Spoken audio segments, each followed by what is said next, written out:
ભાવનગરમાં સરકારના પરિપત્રનું ઉલ્લંઘન કરવામાં આવ્યું।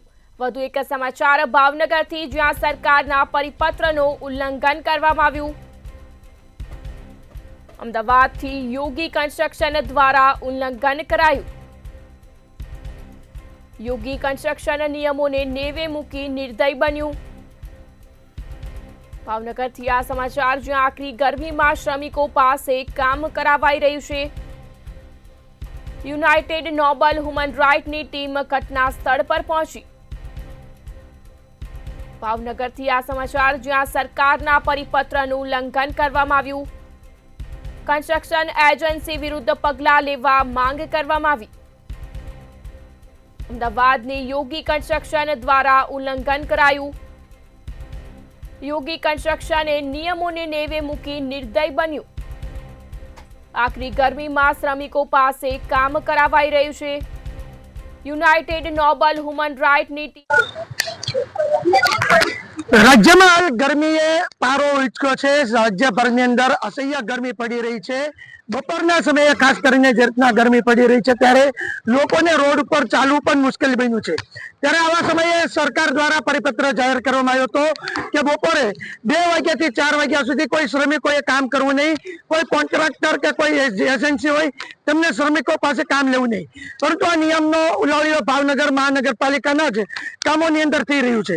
જેવું દેખાડવા માંગીશ કે ભાવનગરની અંદર હાલ છે ગ્રેનેડના કામ થઈ રહ્યા છે। ત્યાં આગળ બપોરના 3 વાગ્યાની આસપાસ સમય છે, ત્યારે 42 ડિગ્રી કરતા પણ વધારે તાપ છે। તેવા તાપની અંદર જે કામ શ્રમિકો છે તે કામ કરી રહ્યા છે। જોકે સરકારના નિયમોનું ઉલ્લંઘન સરકારી કોન્ટ્રાક્ટરો કરી રહ્યા છે તેવું સામે આવ્યું છે। જે આખી વાત છે પ્રકાશમાં ત્યારે એવી કે જ્યારે આ નિયમોનું પાલન ભાવનગરમાં કેમ થાય છે તે તપાસવા માટે માનવ અધિકારના ટીમ છે તે નીકળી હતી। આપણે સીધી વાત માનવ અધિકારના જિલ્લાના જે રાષ્ટ્રીય અધ્યક્ષ સાથે કરશું। શું કહેશો? કેટલા સરકારના પરિપત્રની એક વાત હતી કે 2 થી 4 કામ બંધ કરો, ત્યારે ગરમી કેવી છે ને આ લોકો કામ કરી ગયા, તમારું શું કહેવું છે?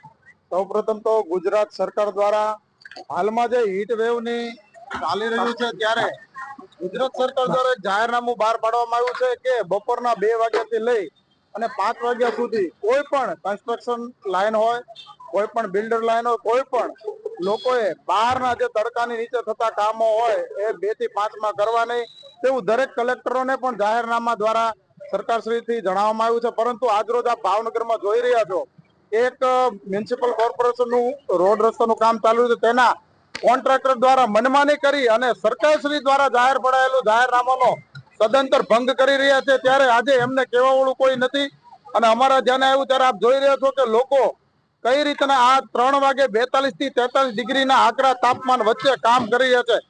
કાલ સવારે કઈ પણ ઉઠી અને થયું આ મજૂરોને, તો એમની પાછળ કોણ, એનો જવાબદાર કોણ? ત્યારે કોન્ટ્રાક્ટરોને આનું એક ભાન કરાવવું જોઈએ અને જ્યારે સદંતર આ જે જાહેરનામાનો ખુલ્લેઆમ સરકાર સામે પડીને ભંગ કરી રહ્યા છે, ત્યારે એમની સામે કાયદાકીય પગલાં લઈ અને બ્લેકલિસ્ટેડ એજન્સી પણ થવી જોઈએ એવી અમારી માંગ છે। જી ચોક્કસ। રઘુવીરસિંહ જે ગુજરાત માનવ અધિકારના રાષ્ટ્રીય ઉપાધ્યક્ષ છે, તેમના દ્વારા જે રીતના તપાસ કરવામાં આવી તેને તાત્કાલિક મીડિયાનો સંપર્ક કર્યો અને હાલ પણ આપણે જે દ્રશ્ય જોયા કે શ્રમિકો છે તે સતત આવી ગરમીમાં પણ કામ કરી રહ્યા છે। ત્યારે જોવાનું રહ્યું કે સરકારના પરિપત્રનું ઉલ્લંઘન કરતી આ એજન્સીઓ છે તેની વિરુદ્ધમાં સરકાર પોતે પગલાં લેશે કે નહીં। હિરેન ચૌહાણ, મંતવ્ય ન્યૂઝ, ભાવનગર।